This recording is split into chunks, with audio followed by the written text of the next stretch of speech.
말씀입니다.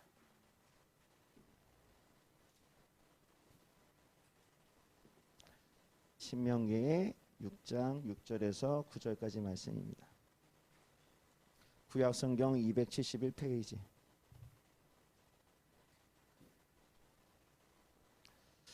한 절씩 교도하도록 하겠습니다. 제가 먼저 6절 읽겠습니다.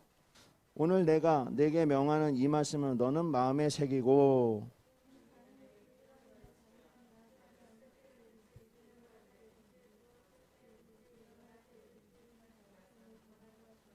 너는 또 그것을 내 손목에 메어 기호를 삼으며 내 미간에 붙여 표로 삼고. 아멘. 할렐루야. 오늘 말씀을 통해서 가정예배를 회복합시다 라는 제목으로 함께 은혜를 나누고자 합니다. 제가 먼저 기도하고 말씀을 이어가도록 하겠습니다. 하나님 아버지 감사합니다. 오늘도 귀한 안식일날 우리 귀한 성도님들 마음을 주장하셔서 성전으로 발걸음을 옮기신 이가 성령 하나님이신 줄 믿습니다. 아버지 하나님, 성령 하나님께서 이 시간에도 옮기신 이가 우리를 만져주시고 말씀을 통해 깨닫게 하여 주시고 아버지 하나님 앞에 큰 복을 받는 은혜들이 있는 귀한 시간들이 되게 하여 주옵소서. 아버지 하나님 자신의 아버지 하나님의 소유가 하나님의 것임을 인정하여 11조를 내 우리 조성희 성도님에게 복을 내려 주시옵시고 오늘도 하나님의 은혜가 더욱더 모든 성도들에게 동일하게 차고 넘쳐날 수 있도록 인도하여 주시옵소서. 감사드리며 예수님의 이름으로 기도드립니다. 아멘. 할렐루야. 오늘 말씀은 가정을 향한 하나님의 메시지입니다. 여러분들 가정은 평안하십니까? 이 시대가 어렵고 힘듭니다. 모든 것이 뒤죽박죽 되어져 있고 혼돈의 세계고 앞을 모르는 그런 비전과 미래가 어두워져 있는 시대를 가고 있습니다. 세상은 지금 요란하죠. 가뭄과 극심한 가뭄과 전쟁과 기근과 수많은 일들이 일어나고 있어요. 지진과 또 일어난 모든 일들이 지금 너무나도 우리를 힘들게 하고 있죠. 그럼에도 하나님은 우리를 향하여 뭐라고 하시면 가정이 평안하느냐라고 물어보는 거예요. 오늘 주신 이 신명기 6장의 말씀은요, 하나님의 법도와 율례에 대해서 우리에게 말씀하시는 거예요. 다른 사람에게 말씀하는 것이 아니라 신명기 오늘 말씀은 여러분들 향한 하나님의 메시지이며 믿으시길 바랍니다. 그래서 내 하나님 여호와를 경외하며 섬기라는 말씀이 신명기 말씀의 타이틀이고 주제예요. 왜 이 말씀을 주셨을까? 왜냐하면 하나님은 늘 성도의 가정을 살펴보고 있기 때문에 그렇습니다. 여러분들의 믿음뿐만이 아니라 믿음을 통하여 뒤에 있는 그 가정들을 보시는 거예요. 저도 이제 목사로 이렇게 신앙으로 들어온 지는 늦깎이로 들어와서 33살에 하나님 진짜 만나가지고 세상 일 다 때려치고 신학교 들어가서 하나님이 줬사오니 하다 보니까 이 목사가 되고 개척교회를 한 거예요. 제가 목사 되려고 신학교에 들어간 게 절대 아닙니다. 하나님이 살아계신 것을 너무나도 강하게 깨달으니까 모르는 사람들이 너무 불쌍한 거예요. 그래서 내가 그 사람들 알려주려면 어떻게 해야 되냐 그랬더니 신학교 들어가면 된다고 해서 들어갔더니 지금 여기 있는 거예요. 저는 꿈에도 생각 안 했습니다. 저는 전도사 될 생각도 없었고요. 목사 될 생각도 없었어요. 근데 저를 이렇게 만드셨어요. 왜 저를 이렇게 만드셨을까? 이 마지막 때에 이 작은 자를 통해 한 사람이라도 그 가정과 그 사람의 구원을 이끌어내라는 저에게 사명이 있기 때문에 그런 거예요. 그 사명감으로 지금 여러분들에게 설교하는 거예요. 하나님도 말씀하십니다. 내 하나님 여호와를 경외하며 그를 섬기라. 여기서 경외한다라는 것은 한자성어로 공경하고 두려워한다라는 뜻을 갖고 있어요. 하나님을 경외한다라는 것은 두려워하기도 공경하기도 섬기기도 한다는 뜻이에요. 근데 오늘날 세상을 보십시오. 하나님을 두려워하지 않습니다. 하나님이 어디 계시냐고 그럽니다. 버젓이 교회에 성경책 주일날 갖고 들어오지만 월요일부터 토요일까지는 세상에 나가서 세상 사람보다 더 나쁜 짓과 더 욕심 있게 하고 더 욕심이 있어서 살고 더 아주 나누지 못하고 살아요. 하나님이 살아계시다는 걸 모르는 거예요. 하나님을 두려워한다면 그럴 수가 없는 거예요. 그래서 하나님은요 아브라함에게 이것을 가르쳐 준 거예요. 공경하는 것을. 창세기서 22장 12절 말씀이죠. 우리 한번 같이 한번 읽어봅시다. 창세기 22장 12절 시작. 사자가 이르시되 그 아이에게 내 손을 대지 말라. 그에게 아무 일도 하지 말라.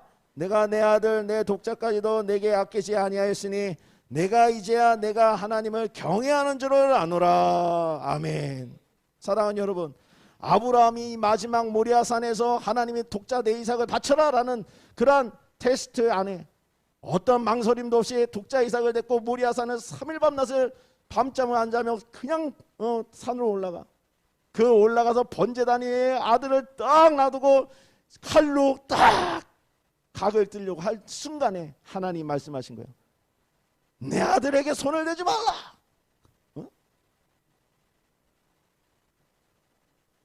이것을 왜 아브라함에게 요구하셨을까? 하나님은 아브라함의 독자 아들 이삭이 욕심나서 죽이려고 했던 마음이 아니라 그 테스트를 통하여 아브라함이 이제 너가 진짜 하나님을 경외하는지 경외하지 않는지를 테스트했던 거예요. 사랑하는 여러분, 우리는 이 말씀을 잘 들어야 돼요. 우리는요, 하나님의 말씀을 듣고 우리가 하나님의 살아계심을 알고 하나님을 경외한다고 믿는다 하지만 어느 결정적인 순간에 가면 하나님이 그것을 기뻐하는 일인데도 불구하고 내가 딱 취하고 있는 것이 있어. 갈등을 한단 말이에요. 그거를 놔야 더 큰 복이 오는데 이걸 못 잡고 못 놓는 거예요. 이거를. 욕심, 세상의 욕심, 세상의 평안, 세상의 안락. 내가 이거 놓으면 어떻게 되나 걱정하는 거예요. 만약에 아브라함이 하나님의 그 말씀 앞에, 명령 앞에 아니 아들을 내가 어떻게 줍니까 한다면 어떻게 됐어요? 끝난 거였어요. 또 테스트가 통과가 안 돼서 또 그냥 돌아야 되는 거예요. 그랬는데 아브라함에게 뭐라고 합니까? 그 테스트를 통과해서 독자 아들 이삭을 순종하고 하나님을 경외하는 마음으로 딱 하려고 하는 순간에 뭐라고 합니까? 마지막에 클라이막스에 내가 이제야 내가 하나님을 경외하는 것을 알았다라는 거예요. 이제야. 아니 아브라함을 언제부터 알았는데 하나님이 이제 알았다고 합니까? 그동안 아브라함은요 하나님을 경외하지 않는 마음으로 살았던 거예요.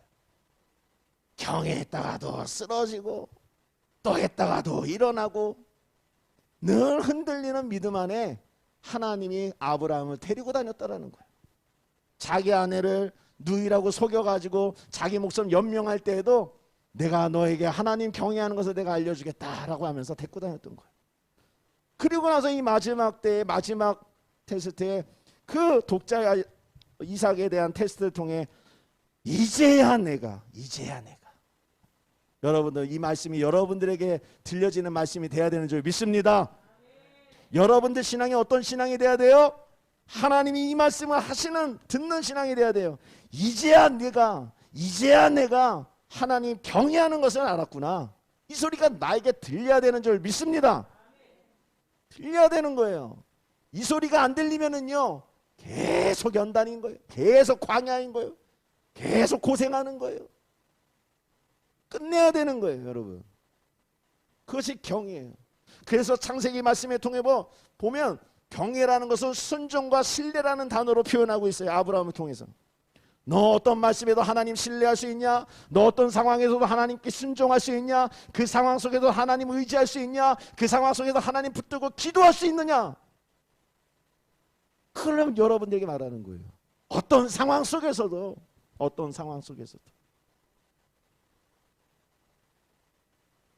그래서요 레위기의 말씀에 보면 하나님의 경외한다는 것을 이런 생활의 모습 속에 뭐라고 얘기하니까 형제를 억압하지 마라. 억누르지 말라는 거예요. 형제 중에 그럴 수 있잖아요. 막 잘잘못 따져가지고 막 정죄해가지고 가족들을 막 이거 경외하는 거 안 되는 거 하나님. 그렇게 하지 말라는 거예요. 그런 모습으로도 하나님을 경외하는 모습을 지키라는 거예요. 그리고 형제에게 이자를 받지 말라는 것이 있어요. 뭔가를 형제에게 줬어요. 근데 내가 줬으니까 너 더한 거에서 더해주지 않나? 이게 안 된다는 거예요. 이거 안 되는 거예요. 형제에게는 이자라는 것을 줄 수 없어요. 줘면 줬지 이자는 절대 받으면 안 되는 거예요. 이게 레위기 때 하나님이 이 가족과 우리의 생활 습관에 들여져 있는 하나님의 경외함에 대한 것을 얘기하는 거예요. 왜 그렇습니까? 이 모든 공통적인 것은요 하나님을 바라보지 못하는 모습 속에 나타나는 것들이에요. 누군가를 억압하려는 건 뭐예요? 자기가 더 올라서려는 교만이죠. 누군가에게 이자를 받으려는 건 뭐예요? 세상에 욕심이 많은 것이죠. 그런 사람은 절대로 하나님 경외하지 못한다는 거예요. 여러분들이 교회에서 집사다, 권사다, 장로가 돼도 이 모습이 고쳐지지 않으면 하나님이 경외한다라고 하나님이 인정하지 않는 거예요. 아무리 목사라 할지라도 목사의 내면과 여러분들이 보지 못하는 그 뒷모습 속에 나의 삶이 이러한 말씀을 빗대어 내가 어긋나 사 있다면 내가 목사라 할지라도 예가 없습니다. 하나님을 경외하지 못하는 독사인 거예요. 그래서요, 하나님을 경외하는 것은 신명기 4장 10절 말씀에 더 자세하게 나옵니다. 신명기 4장 10절 말씀 같이 한번 읽어봅시다. 시작. 내가 호렙산에서 내 하나님 여호와 앞에 섰던 날에 여호와께서 내게 이르시기를 나에게 백성을 모으라. 내가 그들에게 내 말을 들려주어 그들이 세상에 사는 날 동안 나를 경외함으로 배우게 하며 그 자녀에게 가르치게 하리라 하시매. 아멘. 이게 무슨 말씀이에요? 하나님의 경외함이라는 것은 여러분들의 끝나는 것이 아니라 사람을 불러 모으고 가르쳐줘서 그것을 어디까지 가르쳐줘요? 아이들에게까지 그걸 가르쳐주라는 거예요. 아이들에게. 가정교육을 하라는 거예요. 가정교육. 여러분들의 가정에 있는 자녀들이 앞으로 이 애가 무엇이 될까? 어떻게 성공할까? 어떻게 살아갈까? 어떤 것을 먹고 살까라는 것에 걱정하지 말고 부모라면 먼저 하나님을 경외하는 것을 가르치라고 얘기하는 거예요. 그것이 부모의 역할이라고 얘기하는 겁니다. 그러면 그 아이를 누가 책임집니까? 하나님이 책임진다는 사실을 믿으시기를 바랍니다. 하나님에게 의지하지 못하는 부모는요, 끝내는 그 아이를 볼 때마다 염려와 근심 속에 빠져 끝내는 나중에는 잘못된 인생을 살아갈 수 있는 거예요. 여러분, 자녀들에 대한 교육은 다른 교육이 없어요. 학원은 이걸 다니네, 몇 개를 다니네, 영어를 다니네, 수영을 다니네, 이거는 필요 없어요. 이건 부수적인 거예요. 하나님 말씀하신 대로 그 자녀에게 가르쳐라라는 거예요. 그 자녀에게 무엇을? 하나님 경외하는 것을, 하나님을 두려워하는 것을, 하나님을 의지하는 것을, 하나님을 붙드는 것을 가르쳐주라는 거예요. 그것을 못 가르쳐주면요, 세상 말로 솔직하게 얘기해서 부모로서는 빵점이에요. 10년 전인가요? 서울에서 100억대 부자인 가정에 있었는데 아버지는 부동산을 해서 큰 부자가 됐어요. 100억대에 100억대. 100억대면 뭐 3대가 먹고 살아도 죽지 않죠. 100억대. 근데 어떤 일이 일어났습니까? 그 아들놈의 새끼가 부모를 집안에서 처참하게 죽이고 나서 불을 질러버린 거예요.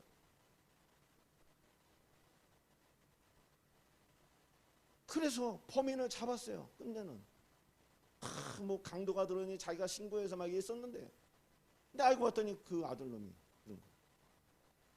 그러니까 이유를 물어보니까 아빠한테 도박빚을 달라고 했는데 아빠가 더 이상 안 주길래 이 재산을 다 내 거로 갖고 있었으면 얼마든지 내가 하고 싶은 걸 도박을 하고 얼마든지 할 수 있으니까 계획살인으로 다 죽이고 나서 방아까지 이르지. 이런 엄청난 일이 있었습니다. 사형 선고받고 지금 살고 있죠. 아니 어떻게 이런 일이 일어날 수 있어요? 이런 일이? 이거는요, 그 사람의 무조건 잘못인 것도 물론 맞지만 그 아이가 그렇게 성장하도록 부모가 내버려 둔 것이 잘못된 거예요. 그러니까 오늘날 보십시오. 여러분들 성도의 가정, 믿지 않는 사람들의 가정 다 보세요. 큰 교회 목사의 고민이 뭔지 아십니까? 큰 교회 목사님이 대부분 고통점이 뭐냐면 장로의 자식들에 대한 기도 제목이에요. 큰 교회 장로인데 다른 사람 성도님들은 다 정말 신앙이 좋다 한다 하는데 그 장로님의 가정의 자녀들을 보니까 막 난리 부르스를 쳐버리는 거예요. 그러니까 장로님은 다 기도하면은 성도님들은 신앙 좋으시네요 그러는데 앉으면 한숨밖에 안 나는 거예요. 내 자식. 어디다가도 얘기를 못하니까 담임 목사님한테만 식사할 때 얘기를 하는 거예요. 기도 제목이 있어요. 목사님, 내 자식이 지금 이런 일이 있는데 목사님 기도 좀 해주세요. 큰 교회 목사님은 장로 자식들 기도해 주느라고 바빠요. 단편적인 예입니다. 여러분, 내가 신앙이 있노라 하면서 오늘 말씀처럼 내 자녀에게 하나님의 경외하는 것을 가르쳐주지 않는다면 앞으로 남고 뒤로 까진다라는 그런 말이 있어요. 그런 말이 될 수 있어요. 뭔가 앞에는 내 돈과 뭔가로 형통하고 행복해 보이는 것 같지만, 그러나 아이에 대한 하나님을 경외하는 것을 게을리하고 가르치지 않으면 않을수록 이것은 점점점 더 힘든 어려운 때가 온다라는 겁니다. 자, 그래서 우리에게 하나님이 주신 가정의 의미를 보세요. 하나님이 모든 우주 만물을 천지천주로 하신 다음에 인간을 만드신 다음에 첫 번째로 뭐라 하셨어요? 독초하는 것이 나쁘니 뭐라고 하세요? 돕는 배필을 줘 가정을 만드지 않았습니까? 가정이 가장 기본적인 원리인 거예요. 여러분들 교회 나와서 지금 이 예배당에서 예배를 제사를 지내지 않습니까? 근데 여러분들 이 교회에서 제사를 지내기보다 먼저 돼야 되는 것은 뭐냐면 여러분들 가정에서 예배가 돼야 되는 거예요. 그게 가장 먼저였어요. 가정에서 예배를 드린 사람들이 교회에 나와 모여서 같이 예배 드리는 거예요. 근데 거꾸로 알고 있어요. 가정에서는 예배가 없어요. 말씀도 없어요. 찬양도 없어요. 기도도 없어요. 근데 주일날 한번 딱 나와서 여기서 찬양하고 예배로 됐다. 이건 심각한 문제입니다. 그래서 오늘날 이 기독교가 이렇게 쇠하여지고 있는 거예요. 기독교의 힘은 교회의 힘이 아니었어요. 가정의 힘이었습니다.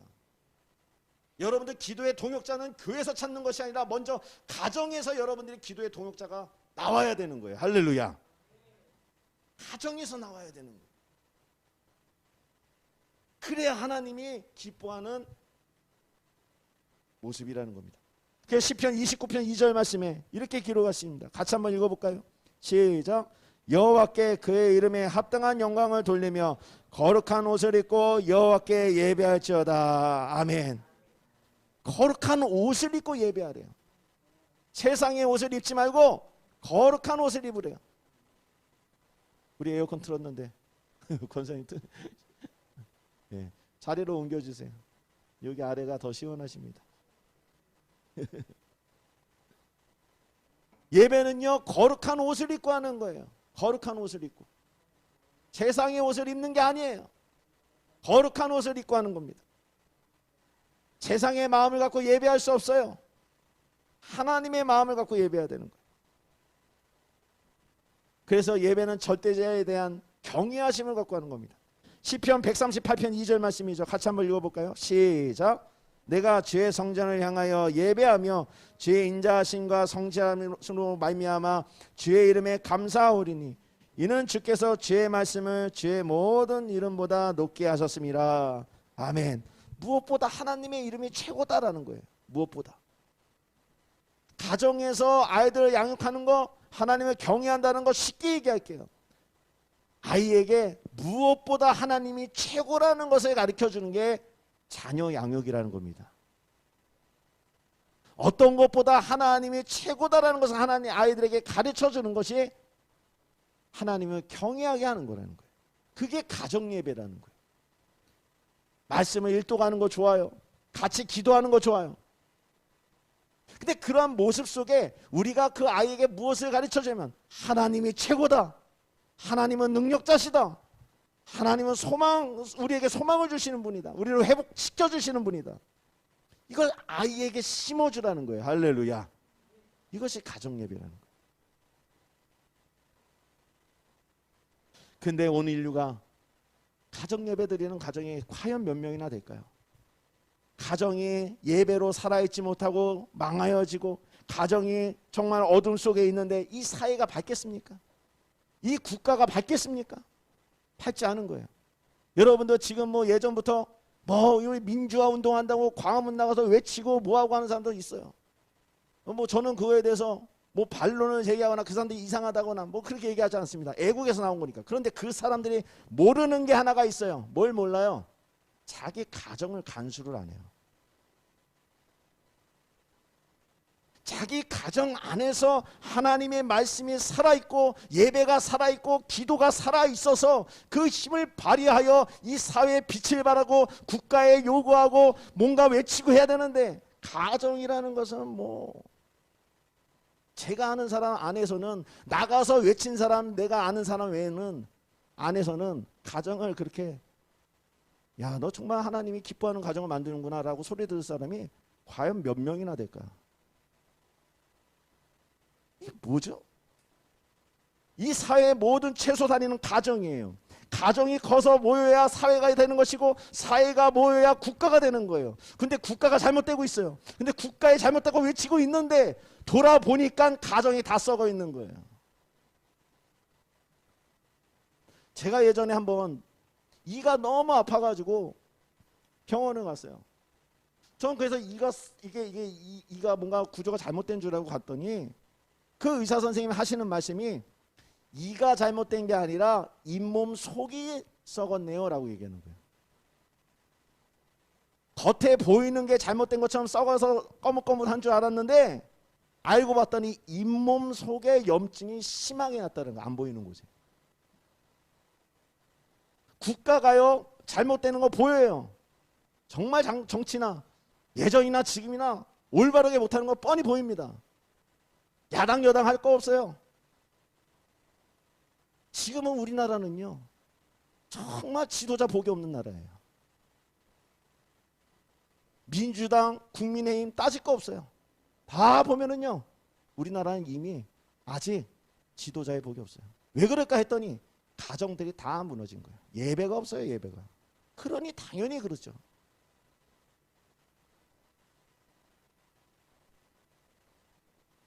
가정이 회복돼야 사회가 회복되고, 사회가 회복돼야 국가가 회복되는 겁니다.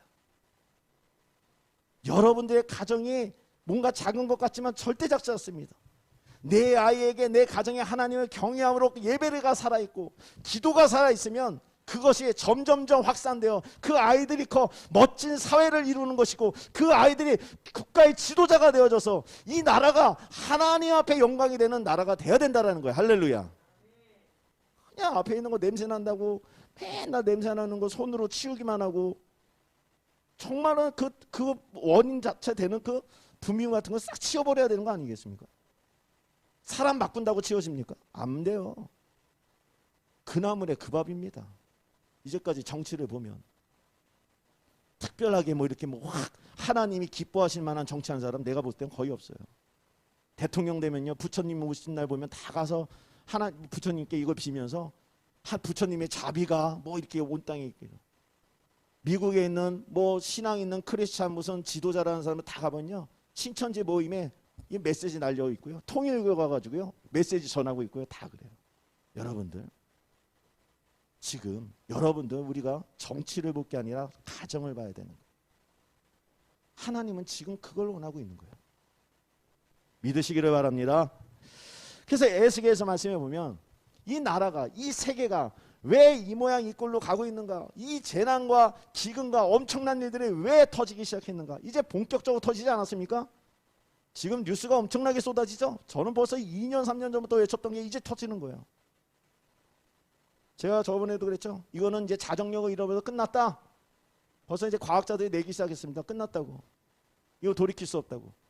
다시 북극의 빙하, 남극의 빙하가 녹고 있는 걸 다시 얼게 할 수는 없다고.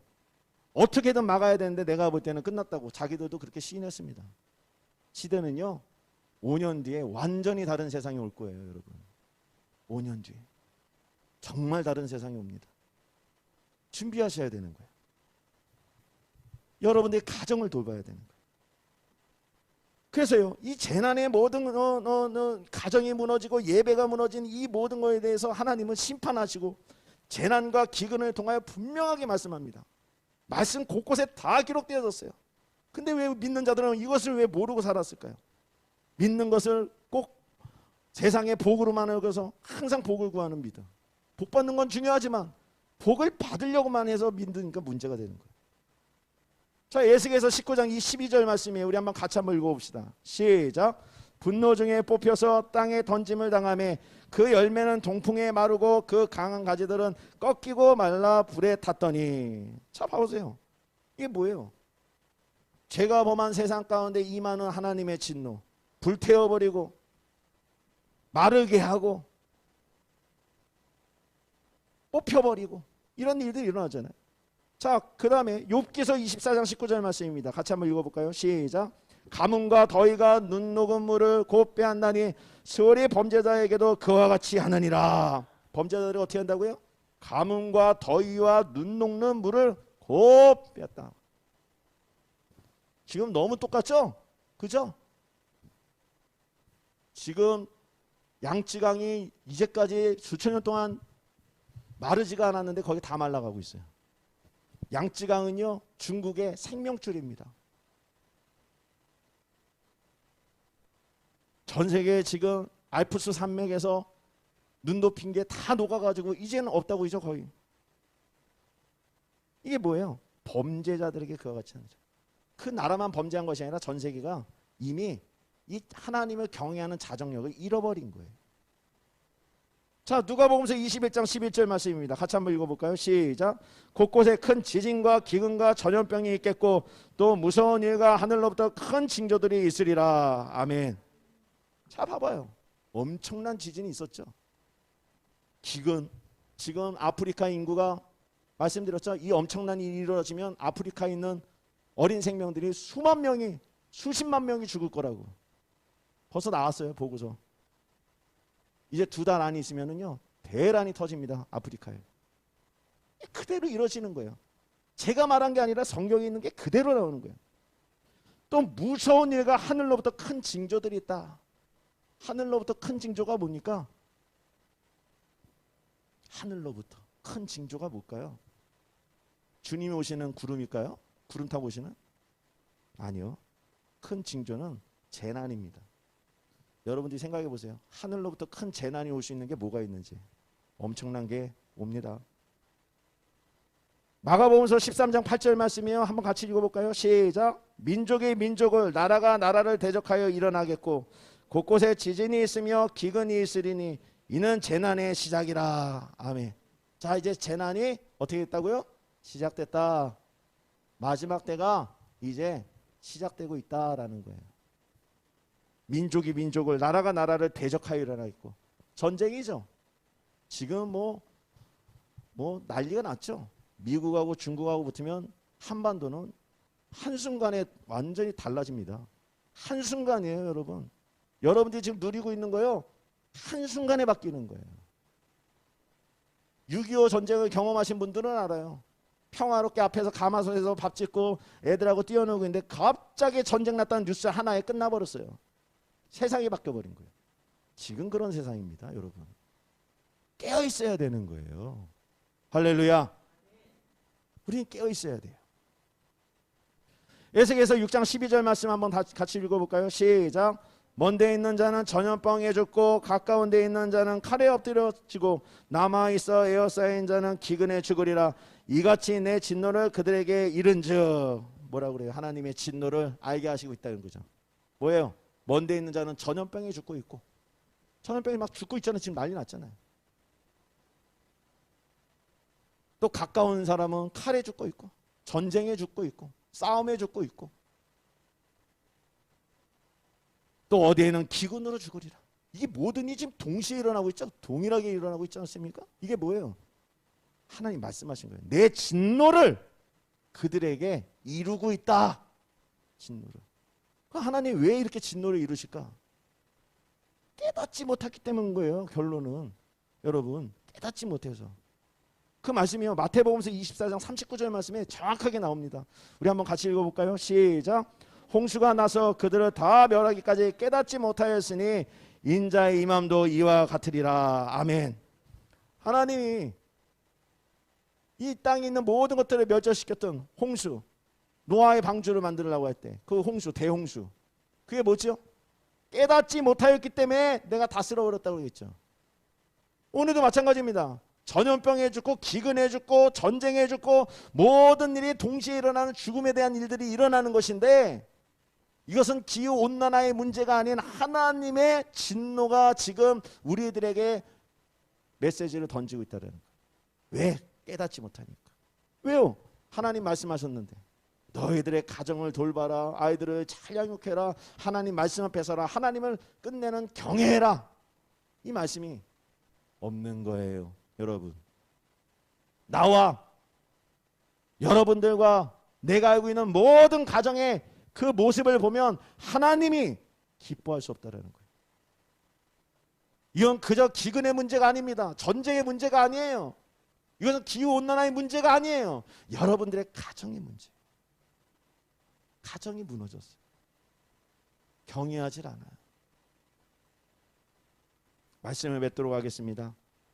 그럼에도 하나님은요, 에스겔의 말씀의 마지막에 보면 하나님은 그 모든 것을 회복시켜 주신다고 말씀하세요. 할렐루야. 근데 그냥 회복되는 것이 아니라 하나님은 경외하는 사람들, 그 하나님을 경외하는 가정들을 기근과 전쟁과 모든 것로부터 막아주시고 보호해주신다고 말씀하고 있어요. 그 은혜가 여러분들에게 있기를 주님으로 축복합니다. 하나의 예화만 들고 말씀을 맺도록 하겠습니다. 1900년도 초반에 미국 뉴멕시코주에 한 가난한 흑인 가정이 있었어요. 근데 어느 날 그 어머님이 위독하여 죽을 때가 됐기 때문에 12살인 아들 랄프라는 아들을 불러다가 이런 얘기를 했습니다. 랄프야, 내가 너에게 물려줄 것은 하나도 없다. 하나도 없다. 그러나 너가 엄마가 떠나걸랑 너가 늘 하나님의 살아계신 것을 믿고 하나님을 의지하고 하나님을 붙들고 그렇게 산다면 너는 하나님이 축복해 주실 거다. 이 말만 꼭 믿고 살아라. 유언을 남기고 엄마는 떠나갔어요. 근데 흑인인 1900년도 때 흑인의 가난한 흑인에 있는 랄프는 엄청난 시련이 있었어요. 인종차별에 대한 어릴 때부터 핍박이 있었고요. 가난하다라고 핍박을 하고 있고요. 너무나도 힘든 거예요. 그런데 그럴 때마다 부모님이 나에게 남겨주신 그 신앙의 그 말씀을 기억하면서 그래, 하나님이 살아계신 것을 믿고 하나님을 의지하고 하나님께 기도하면 하나님이 반드시 나를 살려주고 복준다고 했으니까 그렇게 해야겠다라고 하면서 그거를 갖고 살았던 거예요. 그 아이가 돈 갖고 산 게 아니라. 그런 다음에 어떻게 됐습니까? 그 아이가 장성한 후에 팔레스타인 갈등의 인종의 문제를 해결하는 아주 귀한 일을 해서 인류 최초의 흑인 최초로 노벨 평화상을 받는 큰 업적을 남기게 됐습니다. 누가 그렇게 하신 거예요? 하나님이 하신 거예요. 할렐루야. 경외하는 그 랄프라는 그 어린 아이가 하나님을 감동케 한 거예요. 그러니까 하나님이 그 아이를 보호해 주신 거예요. 여러분들의 가정들이 또 여러분들이 다 그렇게 하나님을 경외함으로 특별히 가정 예배를 잘 회복해서 여러분들이 이런 큰 복을 받았으면 좋겠습니다. 바라기는 이 마지막 때 여러분들의 가정을 살피십시오. 여러분들 아이들을 살피십시오. 하나님을 경외하는 법을 가르쳐 주십시오. 그렇다면 하나님이 반드시 회복시키시고 일으켜 세워주실 줄 믿습니다. 기도하겠습니다. 하나님 아버지 감사합니다. 오늘 말씀을 통해 하나님을 믿는 가정, 하나님 앞에 예배하는 가정, 하나님 앞에 의지하는 가정으로 결단하며 나갑니다. 주여, 오늘 이 귀한 말씀이 우리의 심령 속에 새겨지고 가정 속에 새겨지게 하여 주시옵소서. 무엇보다 하나님을 경외하고 무엇보다 하나님이 최고라는 것을 또 알고 또 함께 나누고 가르치는 귀한 가정들이 되어져 하나님 앞에 복을 받을 수 있도록 하나님께서 축복하여 주시옵소서. 감사드리며 예수님의 이름으로 기도드립니다. 아멘.